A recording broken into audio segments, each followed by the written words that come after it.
Cirebon memiliki kekayaan sejarah, seni, dan budaya yang mengandung banyak makna, serta teka-teki yang menarik untuk digali.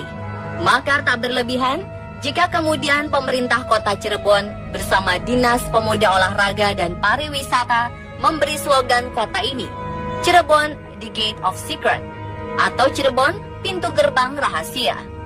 Ketika daerah lain menawarkan kenikmatan, keindahan, kemegahan, dan sesuatu yang menarik lainnya, kota Cirebon justru menawarkan slogan yang tidak biasa. Ya, memasuki kota Cirebon seolah memasuki belantara yang penuh dengan rahasia berupa makna-makna. Salah satunya adalah Keraton Kasepuhan Cirebon yang bentuk bangunannya melambangkan terjadinya akulturasi budaya di tanah Jawa bagian barat. Tak hanya terpengaruh budaya dari Majapahit, tetapi juga berbagai kebudayaan di dunia seperti Cina, India, Arab, dan Eropa. Terlihat dari bangunan-bangunan yang menggunakan bata merah, hiasan piring keramik Cina, dan keberadaan dua patung macan putih melambangkan penerus kerajaan Pajajaran. Keraton yang memiliki luas 25 hektar ini juga merupakan keraton tertua di Pulau Jawa. Bahkan dibanding dengan Keraton Yogyakarta dan Solo, Keraton Kasepuhan 200 tahun lebih dulu berdiri. Keraton ini dibangun abad ke-15, sedangkan Keraton Jogja Solo di abad ke-17. Nilai sejarah Keraton Kasepuhan tidak lepas dari tokoh ulama besar Syekh Syarif Hidayatullah yang mendapat gelar Sunan Gunung Jati. Sunan Gunung Jati merupakan salah satu anggota Dewan Ulama atau lebih dikenal Wali Songo sebagai penyebar agama Islam di Pulau Jawa pada abad ke-14. Ia adalah putra dari Nyai Rara Santang, seorang putri Maharaja Prabu Siliwangi dari salah satu istrinya, Nyai Subang Larang. Ayahnya bernama Syarif Abdullah atau dikenal juga sebagai Syekh Maulana Akbar, seorang mubalik dan musafir besar yang berasal dari negeri Gujarat di India Selatan. Dengan demikian, ia adalah salah satu cucu dari raja terbesar Pajajaran. Sunan Gunung Jati dikenal sebagai satu-satunya anggota Wali Songo yang menyebarkan agama Islam di bumi Pasundan atau wilayah Jawa Barat. Di abad ke-14, Kerajaan Pajajaran memiliki banyak wilayah kekuasaan. Salah satunya adalah Cirebon yang merupakan pelabuhan penting saat itu selain pelabuhan Sunda Kelapa.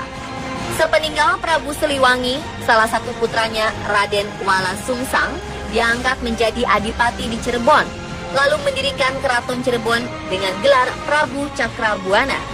Sayang, Wala Sungsang tidak memiliki putra sebagai pewaris tahta. Maka tak kalah Syarif Hidayatullah dewasa dan kembali dari pengembaraan di Tanah Suci Mekah, ia kemudian dinikahkan dengan saudara sepupunya bernama Dewi Pakungwati. Kelak, Syarif Hidayatullah menggantikan tahta pamannya dan membangun Kesultanan Cirebon bernama Keraton Pakungwati, yang berarti udang perempuan, yang kini dikenal sebagai Keraton Kasepuhan Cirebon. Bukti dari berdirinya Kesultanan Cirebon itu adalah dengan tidak mengirim kembali garam dan terasi. Jadi pada waktu itu komoditas yang sangat penting di era Pajajaran pada waktu itu adalah terasi dan garam. Di kota Cirebon sebetulnya ada 4 keraton yang lokasinya relatif berdekatan, yaitu Keraton Kasepuhan, Keraton Kanoman, Keraton Kacirebonan, dan Keraton Keprabonan. Di antara semua keraton yang ada, Keraton Kasepuhanlah yang merupakan keraton tertua dan terluas. Seiring berjalannya waktu, setelah kepemimpinan generasi kelima, yaitu Panembahan Girilaya, keraton di Cirebon terbagi menjadi 2 kesultanan kakak beradik. Karena substansi kepemimpinan keraton terbagi 2 antara keraton kakak beradik yang sama-sama menjadi putra mahkota. Akhirnya Keraton Pakungwati berganti nama menjadi Keraton Kasepuhan dan kemudian muncul Keraton Kanoman.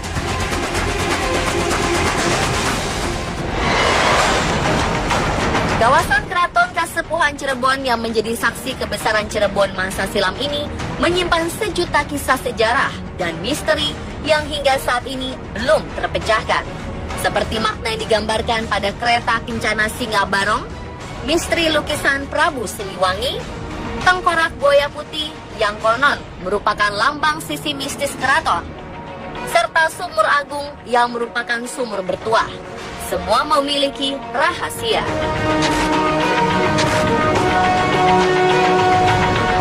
Bukan mengada-ngada, namun hampir di setiap bangunan tua di dunia pasti punya cerita mistis. Salah satu koleksi yang dikeramatkan di Keraton Kasepuhan Cirebon yaitu kereta Singa Barong, sebuah kereta kuda khusus untuk para sultan yang hanya dikeluarkan pada tiap 1 Syawal untuk dimandikan. Ajaibnya, kereta tersebut telah menggunakan konsep-konsep teknologi modern, padahal dibuat sekitar abad ke-15 oleh Panembahan Losari. Kereta tersebut merupakan kereta terantik yang pernah ada. Kereta Singa Barong diambil dari 4 unsur. Bagian tubuh dan kakinya yang menyerupai singa, belalai gajah, sayap burung garuda, dan mulut naga yang menyeringai. Burung atau paksi yang bersayap seperti burak sebagai lambang agama Islam atau budaya Timur Tengah. Gajah sebagai lambang budaya India. Naga sebagai lambang budaya Tiongkok. Dan singa sebagai lambang budaya Eropa. Ketika masih digunakan, kereta Singa Barong ditarik menggunakan 4 turbo bule atau albino. Dan kereta Singa Barong ini terakhir digunakan oleh Sultan Sepuh ke-11. Jadi pada waktu itu Cirebon itu sudah sangat majemuk sekali, sangat beragam sekali dengan berbagai agama, dengan berbagai bangsa, itu sudah bersatu di Cirebon ini. Nah itulah inspirasi itulah oleh Panembahan Losari dibuatlah suatu kereta kencana Kasultanan.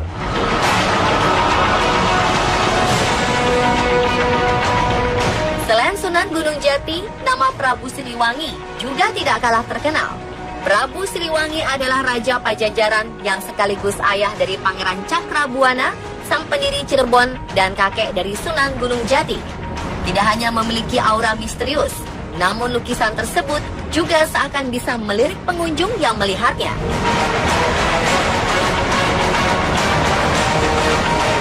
Posisi kaki kirinya juga selalu mengarah ke pengunjung.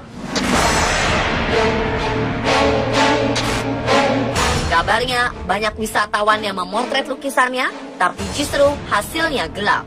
Banyak pelukis yang bilang kalau lukisan ini dibuat dengan teknik melukis khusus, di mana bola mata digambarkan menatap lurus ke depan. Namun tak sedikit juga yang beranggapan itu merupakan bentuk pengawasan dari lukisannya terhadap para pengunjung keraton.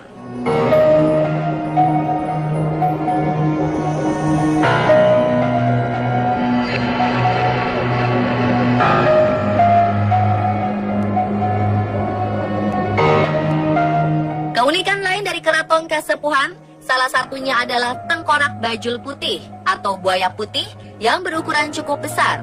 Disebutkan kalau buaya putih ini diambil dari Kali Krian, sebuah sungai yang besar dan dalam di Cirebon.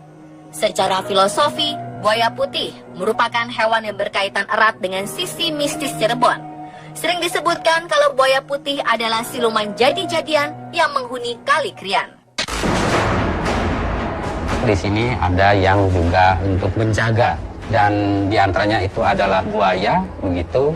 Kemudian juga macan kibau atau yang berwarna abu-abu, ki putih, dan lain sebagainya.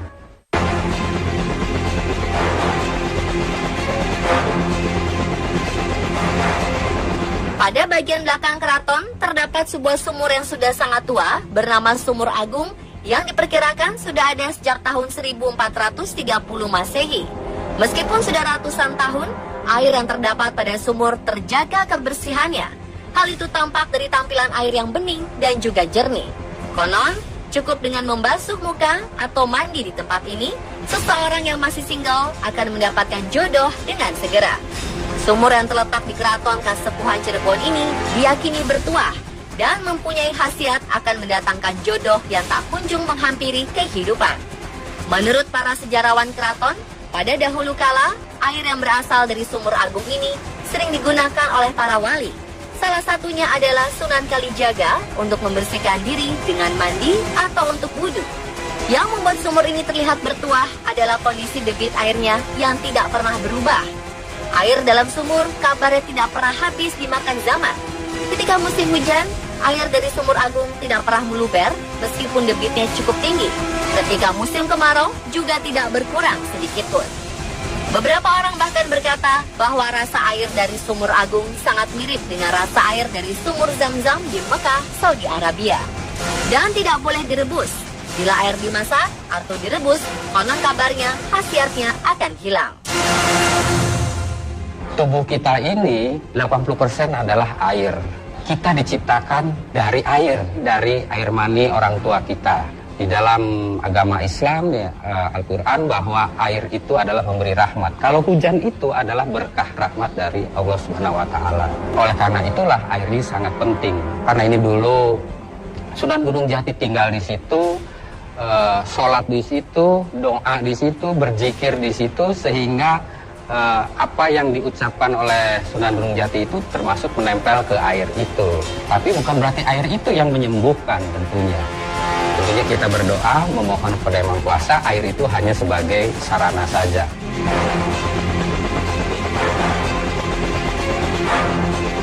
Selain Sumur Agung di Keraton, ada pula 7 sumur yang dikeramatkan yang berada di kawasan sekitar makam Sunan Gunung Jati. Lalu apa saja tujuan orang yang berkunjung ke makam Sunan Gunung Jati? Benarkah ada beberapa jimat yang akan didapatkan oleh para pengunjung? Saksikan kelanjutannya esok di jam yang sama hanya di On The Spot.